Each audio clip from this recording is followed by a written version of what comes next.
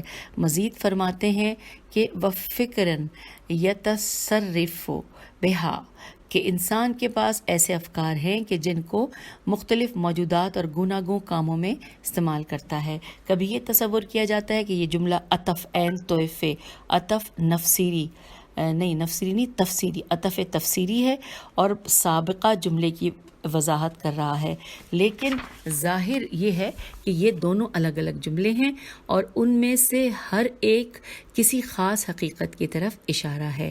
اور اب اگلا جملہ لکھا ہے ذا اذہان یجیلھا میں مراحل. اب یہ سارے الفاظ جو ہیں وہ مولا کے خطبے کے ہیں.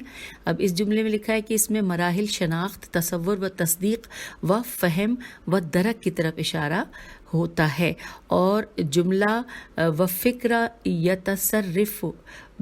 یتصرف بہا میں ان افکار کی طرف اشارہ ہے کہ جو نفاذ کے مرحلے میں نون فعل افضال نفاذ کے مرحلے میں ہوتے ہیں اور ان کے ذریعے انسان مختلف اشیاء میں تصرف کرتا ہے. بریکٹ میں لکھا ہے خیال رہے کہ فکر دراصل ذہنی حرکت اور تصرفات ذہنیہ کو کہا جاتا ہے. یہاں بریکٹ کلوز ہو گیا. پھر لکھا ہے بہرحال فکر جمع کی صورت میں ہے جیسے اذہان صیغہ جمع ہے تاکہ بتایا جا سکے کہ قوت عقلی اور انسانی افکار کی بہت سی اقسام ہیں. فلاسفر اور مفکرین نے اس سلسلے میں تاکید کی ہے. یاد رہے کہ انسان کی مختلف فکری صلاحیتوں میں اختلاف کی وجہ بھی یہی ہے. بہت سارے افراد کسی حصے میں طاقتور اور کسی حصے میں کمزور ہوتے ہیں اور دوسرے افراد اس کے برعکس ہوتے ہیں. اس مسئلے میں ایسے عجیب اسرار و حقائق پوشیدہ ہیں کہ انسان ان میں جس قدر غور و فکر کرے اس کی معرفت الہی میں اضافہ ہوتا جاتا ہے. اور اس کے بعد دو چیزوں کی طرف اشارہ ہے کہ جو انسان کو اس کے مطلوب تک پہنچنے میں مدد دیتی ہیں. اب یہاں پہ لکھا ہے وجوارہا یختدمہا اور اس حوالے سے لکھا ہے حاشیے میں کہ یختدمو اختدام کے مادے سے ہے اور خدمت لینے کو کہتے ہیں. پھر اب یہ جملہ یوں مکمل ہوا ہے کہ وجوارہا یختدمہا وادوات یقلبہا اور ساتھ ترجمہ ہے کہ خدا نے انسان کو اعضاء عطا فرمائے کہ جن سے وہ خدمت لیتا ہے اور اوزار عنایت فرمائے کہ جن سے مقصد حاصل کرنے میں مدد لیتا ہے. پھر اب یہ مکمل ہو گیا انورٹڈ کاما ترجمہ. پھر لکھا ہے حقیقت میں ذہن انسانی 4 مرحلوں سے گزر کر اپنے مقصد تک پہنچتا ہے. پہلا مرحلہ شناخت، ادراک، تصور، تصدیق ہے اور اس کے بعد دوسرا مرحلہ فکر و اندیشہ، پھر تیسرا مرحلہ اعضاء و جوارح کو حکم کرنا اور چوتھا مرحلہ اس مقام پر جہاں تنہا اعضاء و جوارح کارآمد نہیں ہے وہاں مختلف وسیلوں سے مدد لینا جو کہ خداوند عالم نے اس کائنات میں پیدا کیے ہیں. ان 4 مرحلوں میں سے ہر ایک کی بہت سی اقسام ہیں. اہداف معین تک پہنچنا اچھے اور برے، درست و نادرست اور مختلف محسوسات کی تشخیص ایک صلاحیت ہے کہ جو در حقیقت 5واں مرحلہ ہے جسے قوت تمیز و تشخص کہا جائے گا. اسی طرح محسوسات کی دنیا میں مختلف ذائقے، مختلف خوشبو اور مختلف رنگ و جنس ایک دوسرے سے خود کو جدا کرتے ہیں. حقیقت میں تشخیص کی قوت انسانی عقل کی قوت میں اہم ترین قوت ہے جو معنوی امور مثلاً حق و باطل کی تمیز اور مادی امور جیسے رنگ، خوشبو، بدبو اور ذائقوں دونوں کے بارے میں کارگر ہے. فرماتے ہیں وَمَعَارِفَةٍ يَفْرُقُ بِهَا بَيْنَ الْحَقِّ وَالْبَاطِلِ. خدا بند عالم نے انسان کو حق اور معرفت کی شناخت کے لیے وہ قوت عطا کی ہے جس کے ذریعے وہ حق و باطل کو ایک دوسرے سے جدا کر دیتا ہے. یہ ہم نے اس کا ترجمہ پڑھا. پھر آگے پڑھتے ہیں. لکھا ہے کہ اور اسی طرح اناوا الف نون الف واو الف عین انواع و اقسام کے حوالے سے ہے. انواع و اقسام کے ذائقوں، رنگوں اور خوشبوؤں کو ایک دوسرے سے علیحدہ کرنے اور ان کے درمیان فرق کرنے کی صلاحیت رکھتا ہے. اب اگلے پیراگراف میں ہے کہ یہ بات بھی قابل غور اور توجہ ہے کہ بحث و گفتگو اس مقام میں امور مادی کے 4 حصوں یعنی چکھنا، سونگھنا، دیکھنا اور اجناس، جیسا کہ اس مقام میں انواع و اقسام کے موجودات جیسے زمین سے اگنے والے تمام پودے، حیوانات اور پرندگان وغیرہ کی طرف اشارہ ہے، اس پر مرکوز رکھا گیا ہے. یہاں سننے اور قابل عمل چیزوں کی طرف اس لیے اشارہ نہیں کیا گیا ہے کہ مذکورہ والا 3 محسوسات بطور مثال ذکر ہوئے ہیں، کیونکہ مذکورہ تینوں محسوسات کو سننے کے بعد یہ انسان کا ذہن خود بخود باقی دونوں محسوسات کی طرف منتقل ہو جاتا ہے. اب لکھا ہے کہ کیا تمیز و تشخیص کی یہ طاقت و قدرت ایک مستقل طاقت ہے یا ذہن و فکر کے مفہوم میں ہی شامل ہے جن کا سابق الذکر سطور میں تذکرہ آیا ہے. پھر لکھا ہے کہ حضرت علی علیہ السلام کی عبارات سے یہ بات عیاں ہو جاتی ہے کہ آپ علیہ السلام نے اسے مستقل طور پر ایک قدرت شمار کیا ہے. اب آئیے مولا علی کے خطبے کا ایک اور جملہ. لکھا ہے والازواقی، یہ میں ذرا سا اینک یہاں پہ پھیل جی یہی ہے، والازواقی والمشام والالوان والاجناس. اور اس حوالے سے اس میں اب ترجمہ ہے انورٹڈ کاموں میں ہے کہ تمیز و تشخیص کی یہ قوت عقل و شعور انسانی کی طاقت ہے. یہ طاقت رنگ، بو اور ذائقہ جیسے مادی اور امور محسوسہ کو بھی شامل ہے اور حق و باطل جیسے مانوی امور کو بھی شامل ہے. یعنی انورٹڈ کاما کلوز ہوا. اس کے بعد مولا علی علیہ السلام اس گفتگو کو آگے بڑھاتے ہوئے انسان کی اہم ترین خصوصیات میں سے ایک خصوصیت کہ جو زندگی کے بہت سے مراحل کا سرچشمہ ہے اس کی طرف اشارہ کرتے ہوئے فرماتے ہیں کہ معجوناً، اور اس کو سمجھنے کے لیے لکھا ہے معجوناً ترکیب کے اعتبار سے انساناً جیسا ہے جو عبارت میں اس سے پہلے مذکور ہے. چلیے اب پھر آگے پڑھتے ہیں. اور اس میں لکھا ہے معجوناً بطینۃ الوان المختلفتی، اور اس کا ترجمہ ہے کہ اور اسے انسان کو طرح طرح کے رنگوں اور مختلف صلاحیتوں کا مرکب اور پیکر قرار دیا. انورٹڈ کاما کلوز ہو گیا. اور پھر اب لکھا ہے کہ یہ تعبیر ممکن ہے انسان کے مختلف رنگوں اور ذاتوں کے اختلاف کی طرف اشارہ ہو یا پھر جسم کے اجزاء کے رنگوں کے اختلاف کی طرف کہ بعض مکمل سفید ہیں جیسے کہ آنکھوں اور ہڈیوں کی سفیدی، اور بعض مکمل کالے ہیں جیسے کہ بال، اور بعض کے دوسرے رنگ ہوتے ہیں، اور ان رنگوں کا ایک دوسرے کے ساتھ ملنا انسان کو ایک خاص خوبصورتی بخشتا ہے. ممکن ہے معنی اس سے بھی وسیع تر ہوں اور انسان کی تمام صلاحیتوں اور غریزوں غین رے یہ زیوا اور غنہ غریزوں کو شامل ہو. اس کے بعد ایک جیسی چیزوں مانند رگیں، اعصاب اور ہڈیاں جو ایک دوسرے سے زیادہ شمائل و مشابہت رکھتی ہیں اور طرح طرح کی ذمہ داریاں نبھاتی ہیں. اس کے بارے میں امام علی علیہ السلام مزید فرماتے ہیں کہ والاشباہ المختلفتی، یعنی اس میں موافق اجزاء بھی پائے جاتے ہیں. اور پھر اس کے بعد جملہ اور ایک لمبا جملہ ہے مولا کے کلام کا، اور ترجمہ ہم پڑھ لیتے ہیں انورٹڈ کاما میں کہ اور اسی طرح سردی، گرمی، رطوبت اور خشکی جیسی مختلف قوتوں اور اشیاء کا مرکب قرار دیا گیا ہے. انورٹڈ کاما کلوز ہو گیا. اس حوالے سے لکھا ہے مذکورہ جملے میں 4 طبیعتوں کی طرف اشارہ ہے. قدیم طب کے مطابق انسانی طبیعت 4 قسم کی ہوتی ہے، اگرچہ موجودہ ڈاکٹر اس تقسیم بندی کو ان الفاظ میں قبول نہیں کرتے اور دیگر تعبیرات اپنی گفتگو میں لے آتے ہیں. مثلاً سردی اور گرمی کے بجائے بلڈ پریشر کے زیادہ ہونے اور کم ہونے کا ذکر کرتے ہیں، اور رطوبت و خشکی کو بدن میں پانی کی زیادتی یا کمی سے تعبیر کرتے ہیں. بہرحال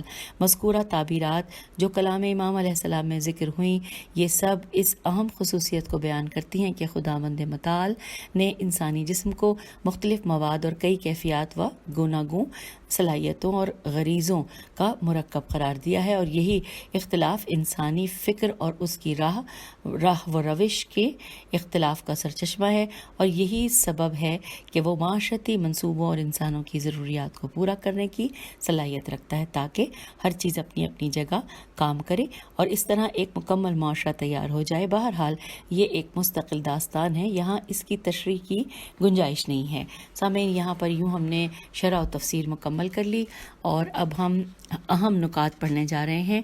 ہیڈنگ ہے، اور اس کے ساتھ ساتھ اگلی ہیڈنگ ہے کہ حضرت آدم علیہ السلام کی تخلیق۔ اس حوالے سے تفصیلات کچھ اس طرح ہیں کہ اس خطبے کی تعبیرات سے معلوم ہوتا ہے کہ حضرت امام علیہ السلام کی خلقت مستقل بنیادوں پر تھی، یعنی دیگر پست و حقیر جانداروں کی طرح تکامل تے کاف الف میم لام تکامل کے مراحل سے نہیں گزرا ہے، بلکہ موجودہ شکل و صورت میں ہی ان کی تخلیق ہوئی تھی۔ اسی بات کی طرف قرآن میں رہنمائی کرتا ہے اسی بات کی طرف قرآن بھی رہنمائی کرتا ہے۔ البتہ قرآن اور نہج البلاغہ بایولوجی کی کتابیں نہیں بلکہ انسان سازی کی کتابیں ہونے کے ناطے ان میں عقائد و اخلاق کے مسائل بیان ہوئے ہیں۔ البتہ موقع و محل کی مناسبت سے علوم طبعی، بایولوجی وغیرہ کی جانب بھی اشارہ ضرور پایا جاتا ہے، لیکن آج کل کے علمی حلقوں میں جو نظریہ رائج ہے وہ یہ ہے کہ تمام جاندار اس شکل میں نہیں تھے جس میں آج ہیں، بلکہ گہرے سمندروں کی تہ میں مختلف شکلوں میں پیدا ہوئے اور پھر درجہ بدرجہ تکامل تے کاف الف میم لام تکامل کی جانب گامزن ہوئے، گویا ایک نو سے دوسری نو نون واو عین اور کی شکل اختیار کرتے رہے اور پھر دریا سے چوپایوں اور پرندوں کی شکل میں زمین میں اور ہوا میں منتقل ہو گئے، اور انسان کو بھی اس قاعدے سے مستثنا نہیں مانتے۔ اس نظریے کے حامل افراد چند گروہوں میں تقسیم ہیں: لامارک، لام الف میم الف رے کاف، لامارک اور ڈارون، اور پھر جدید ڈارونسزم، ڈال الف رے واو ڈارو نون سین یہ زے میم، اور موٹسزم میم واو ٹے یہ سے زے میم کے حامی افراد۔ یہاں افراد ان میں سے ہر ایک اپنے نظریات کے لیے دلائل پیش کرتے ہیں اور ان گروہوں کے مقابل انواع یا قابل تغیر ہیں۔ اس کے قائل افراد کہتے ہیں کہ آغاز سے آج تک ہر جانور اپنی اسی شکل میں تھا۔ انہوں نے تحویل اور تکامل کے مفروضے کے رد میں دلائل دیے ہیں جنہیں کسی اور مناسب موقع پر بیان کیا جائے گا۔ یہاں مختصراً چند دیگر موضوعات کی طرف اشارہ ضروری ہے۔ اب یہاں پہ پوائنٹ وائز سامعین دیا گیا ہے اور 2 پوائنٹ نظر آ رہے ہیں۔ نمبر 1 پہ لکھا ہے قرآن مجید اور نہج البلاغہ کے خطبوں میں انواع الف نون واو الف عین انواع کے ثبوت اور عدم تغیر کا بیان کم از کم انسان کے بارے میں پایا جاتا ہے، مگر دوسرے موجودات کے بارے میں تصریح نہیں ہے۔ تے سواد رے یہ ہے، تصریح نہیں ہے۔ اگرچہ تحویل اور تکامل والے نظریے کے لوگ انسان کو بھی اس قبیلے میں شامل کرنے پر اصرار کرتے ہیں اور قرآن اور نہج البلاغہ کی ایسی تعبیر اور تفسیر کرتے ہیں جو تحویل و تکامل کے اسبات میں ہو، بلکہ یہ لوگ ان آیات قرآنی اور خطبات کو اپنی تائید اور اپنے موضوع پر دلیل کے طور پر پیش کرتے ہیں۔ اب نمبر 2 پہ لکھا ہے تکامل تے کاف الف میم لام تکامل یا انواع کا ناقابل تغیر ہونا کوئی ایسا مسئلہ نہیں کہ جسے حسی و عقلی تجربات و دلائل کے ذریعے ثابت کر سکیں، کیونکہ ان کی جڑیں لاکھوں سال پرانی ہیں۔ اس بنا پر اس کے حامی و مخالف جو کچھ کہتے ہیں مفروضوں سے زیادہ نہیں ہیں۔ ان کے دلائل زن اور گمان پر مشتمل ہیں، لہٰذا ان کے کہنے سے انسان کی تخلیق سے مربوط آیات اور نہج البلاغہ کی عبارات کی نفی نہیں ہو سکتی ہے۔ دوسرے الفاظ میں سائنسی علوم مذہبی عقائد کو کوئی نقصان نہیں پہنچا سکتے۔ کیونکہ سائنسی مفروضے ہر روز تبدیل ہوتے رہتے ہیں، لہٰذا ہو سکتا ہے کہ کل نئی تحقیق ہو اور انواع اقسام کے عدم تغیر کو تسلیم کر لیا جائے۔ مثلاً حال ہی میں دنیا کی چند مطبوعات میں یہ خبر آئی ہے کہ 20 لاکھ سال پرانی انسان کی کھوپڑیاں دریافت ہوئی ہیں جن میں اور آج کے انسان کی کھوپڑی میں کوئی فرق نہیں ہے۔ اس خبر سے تکامل تے کاف الف میم لام تکامل کے مفروضے کو ہلا کر رکھ دیا، کیونکہ وہ تو قائل ہیں کہ چند لاکھ سال پہلے والا انسان ہرگز آج کے انسان جیسا نہیں تھا۔ اس بات سے یہ بھی اندازہ لگایا جا سکتا ہے کہ ان مفروضوں میں کتنا دم ہے جو ایک دریافت سے ہل کر رہ جاتے ہیں۔ البتہ طبعی بات سائنسی علوم میں اس کے علاوہ کوئی اور راستہ نہیں ہے، کیونکہ کیونکہ یہ ایک نظریے پر بنیاد رکھ کر چلتے ہیں یہاں تک کہ دوسرا نظریہ آ کر اسے ختم کرے۔ خلاصہ یہ کہ سائنسی مفروضے اور قطعی اور یقینی مسائل دو علیحدہ مسئلے ہیں۔ سائنس میں قطعی اور یقینی بات مثلاً پانی کا آکسیجن اور ہائیڈروجن سے مل کر بننا ایک مخصوص عمل ہے اور لیبارٹری ٹیسٹ سے یہ بات ثابت بھی ہے، جبکہ کتنی باتیں ہیں کہ جو گمان اور ظن پر مبنی ہیں۔ اور یہاں پر جو اس کے حوالہ ہے مزید تفصیلات کے لیے کتاب ڈارون اور آخرین فرضیہ ہائی تکامل کی طرف رجوع کریں، جبکہ اس کا مختصر بیان تفسیر نمونہ جلد نمبر 11 سورہ ہجر آیت نمبر 26 اور 44 میں بھی ملاحظہ کیا جا سکتا ہے۔ اور جب تک ان ضمنی مفروضوں کے خلاف ٹھوس اور یقینی قرائن نہ ملیں، سائنس میں ان مفروضوں کو قبول کیا جاتا ہے، لیکن ان کی قاطعیت قاف الف تو عین یہ تے کا کسی کو ادعا نہیں ہوتا، الف دال عین الف ادعا نہیں ہوتا۔ پھر لکھا ہے، اب ہم نے یہ پڑھ لیا، اب اگلی ہیڈنگ آ گئی ہے جسم اور روح کی ترکیب۔ اس میں لکھا ہے کہ قرآن مجید کی آیات کے عین مطابق خطبے کے اس حصے میں جو کچھ آیا ہے اس سے بخوبی معلوم ہوتا ہے کہ انسان دو اصل سے خلق ہوا ہے۔ ایک کی بنیاد مادہ یعنی پانی اور گیلی مٹی دنیا کا انتہائی سادہ مواد ہے، اور دوسرے بنیاد الہی روح جیسی والا مقام سے ترکیب ہوا ہے۔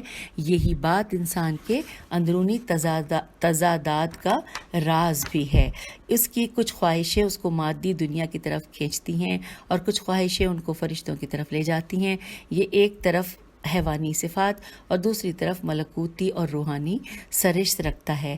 نیز اسی وجہ سے انسان کی ترقی و تنزل کا دائرہ وسیع ہو جاتا ہے۔ ترقی کی استعداد اور قابلیت اتنی ہے کہ اعلیٰ علیین تک پہنچ سکتا ہے، اور تنزل و انحطاط ایسا کہ اسفل السالفین میں شمار ہو سکتا ہے۔ اور یہی وہ خصوصیت ہے کہ جو پاک و پاکیزہ انسانوں کی اہمیت کو بڑھا دیتی ہے کہ انہوں نے انحطاط اور تنزل کی ایسی وادیوں سے خود کو بچا کر سرخ روح ہوئے، اور یہ خصوصیت انسان کے علاوہ کسی اور مخلوق میں نہیں پائی جاتی۔ بقول شاعر، یہاں فارسی میں بھی ہے اور اس کا اردو بھی کیا ہوا ہے، جو اس کا اردو ہے وہ ہم پڑھیں گے کہ ہے عروج فطرت انسان شرف انسان کا، یہ بدن ایک روز بن جائے گا کیڑوں کی غذا، روح کی ہے آرزو اعلیٰ مراتب کا حصول، مال و زر دنیا میں حاصل ہو بدن ہے چاہتا۔ اب یہاں پہ انورٹڈ کاما لکھا ہے کہ روح کی طاقت عالم بالا کی طرف انسان کو لے جاتی ہے، مگر مادی طاقت زمینی بن کر رہ جاتی ہے، اور روح ہمیشہ ترقی و شرف پاتی ہے، مگر مادی طاقت کا ہم و غم دنیاوی مفادات ہیں۔ انورٹڈ کاما کلوز ہو گیا۔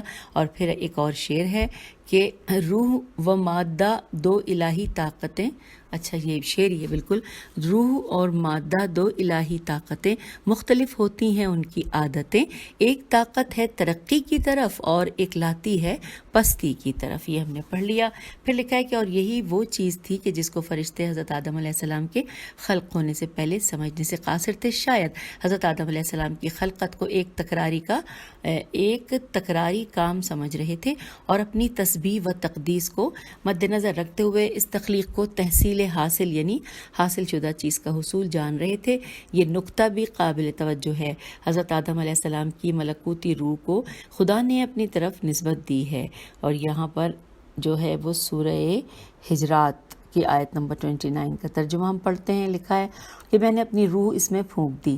یہ پڑھ لیا ہم نے۔ پھر آگے چلتے ہیں، لکھا ہے ظاہر ہے کہ یہ نہ خدا کے لیے جسم ہے اور نہ اس کے لیے روح، لہٰذا جب خدا کسی چیز کی نسبت اپنی طرف دے دے، مثلا خدا کا گھر، خدا کا مہینہ، تو اس بات کی طرف اشارہ ہے کہ وہ چیز انتہائی عظمت والی ہے، اور اس وجہ سے کہ انسان کی روح میں خدا کی صفات کی نشانیاں مثل علم، قدرت اور خلاقیت پائی جاتی ہیں۔